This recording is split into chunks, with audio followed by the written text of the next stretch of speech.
തൃശൂർ വടക്കാഞ്ചേരിയിൽ ഗാന്ധിജിയുടെ രക്തസാക്ഷിത്വ ദിനാചരണത്തിനിടെ കോൺഗ്രസ് ഓഫീസിൽ സംഘർഷം. ചേരിതിരിഞ്ഞ് ഏറ്റുമുട്ടിയ നേതാക്കൾ ഗാന്ധിജിയുടെ ഛായാചിത്രവും നിലവിളക്കും വലിച്ചെറിഞ്ഞു. വടക്കാഞ്ചേരി ബ്ലോക്ക് കോൺഗ്രസ് കമ്മിറ്റി ഓഫീസിലാണ് ഇന്ന് രാവിലെ ഏറ്റുമുട്ടലുണ്ടായത്. തൃശൂർ വടക്കാഞ്ചേരി ബ്ലോക്ക് കോൺഗ്രസ് കമ്മിറ്റി ഓഫീസിലാണ് മഹാത്മാഗാന്ധി രക്തസാക്ഷിത്വ ദിനാചരണ ചടങ്ങിനിടെ രാവിലെ 10 മണിയോടെ അക്രമ സംഭവങ്ങൾ അരങ്ങേറിയത്.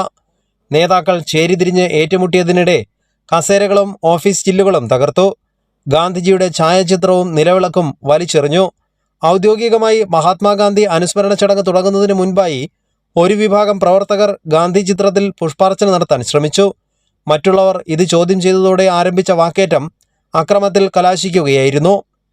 ഏതാനും ആളുകൾ വന്ന് വാക്കേറ്റം ഉണ്ടാക്കുകയും ബ്ലോക്ക് പ്രസിഡന്റിനെ മുന്തി വീഴ്ത്തുകയും അതെല്ലാം നേരിൽ കണ്ട ഒരു ദൃക്സാക്ഷിയാണ് ഞാൻ.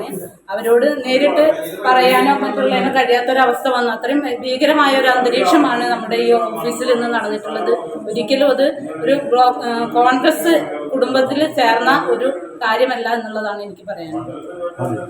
ഏറ്റുമുട്ടലിനിടെ വനിതാ പ്രവർത്തകരെ ഒരു വിഭാഗം അസഭ്യം പറഞ്ഞതായും കയ്യേറ്റത്തിന് ശ്രമിച്ചതായും ആരോപണമുണ്ട്. Block Congress committee president PG ജയദീപിനും നഗരസഭാ കൗൺസിലറും മഹിളാ കോൺഗ്രസ് നേതാവുമായ ബുഷറയ്ക്കും ആക്രമണത്തിൽ പരിക്കേറ്റതായും പറയുന്നു. ജയദീപും ബുഷറയും ആശുപത്രിയിൽ ചികിത്സ തേടിയിട്ടുണ്ട്.